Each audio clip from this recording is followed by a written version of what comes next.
కుంభం మళ్ళీ ఇంకొక ఇదొక కైండ్ ఆఫ్ కన్యరాశి లాంటిదే. సో కుంభం అంటే కుంభంలో రాహు నడుస్తున్నాడు ప్రజెంట్. ఈ కుంభంలో రాహు నడిచినప్పుడు ఎట్లా ఉంటుందంటే too much of Rahu brings too much of illusion భ్రమ. మనమే పొడిచేద్దాం, మనమే పీకేద్దాం, ఇలాంటి రకరకాల ఆలోచనలు ఉంటాయి. ఇప్పుడు నేను కాకపోతే ఈడు ఈడిచాడు, ఆడు కాదు ఈడు, ఈడు కాదు ఈడు, people keep on changing the ఈ యాస్ట్రాలజర్స్ అనొచ్చు, రకరకాల అన్ని ప్రొఫెషన్ అనొచ్చు. కొంచెం సతమతం అయిపోయి ఉంటుంది. ఎడిక్షన్కి అలవాటైపోయి ఛాన్సెస్ ఉన్నాయి. ఎడిక్షన్ చాలా చాలా చాలా జాగ్రత్తగా చూసుకోవాలి కుంభరాశి వాళ్ళు.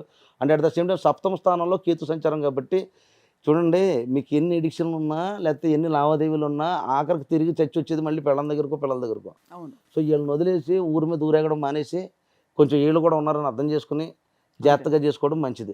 అలవాటు పడిపోయినంత మాత్రాన్ని ఈ సంవత్సరం పీకేదేమీ లేదు, పొడిచేదేమీ లేదు. నువ్వు స్టాక్ మార్కెట్లో కోట్ల రూపాయలు తేపడం వల్ల నష్టం లేదు. కానీ అట్లీస్ట్ ఇంటి దగ్గర కూర్చుని కళ్ళంతో 4 ముద్దలు భోజనం చేస్తే నీకు చాలా ఎక్కువ అనేది రెమెడీ. సో ఇందాక చెప్పినట్టుగా ఆ లక్ష్మీ కటాక్షాలకు సంబంధించి ఏదైనా చేసుకుంటే లగ్నస్థానంలో రాహు ఉండడం వల్ల పని చేస్తాడు. రాహు టెక్నికల్గా పని చేస్తాడు, ఐటీ రిలేటెడ్లో ఉన్నాడు పని చేస్తాడు. కానీ వీళ్ళకి షష్టమ స్థానంలో గురుడు కూడా ఉన్నాడు. ధనాధిపతి అయినటువంటి గురుడు, లాభాధిపతి అయిన గురుడు 6వ స్థానంలో పడ్డాడు. అప్పులు కొని తెచ్చుకోకండి. టూ మచ్ ఆఫ్ ఎక్స్‌పెక్టేషన్‌కి వెళ్ళిపోయి ఈ అప్పులు తెచ్చుకోవద్దు.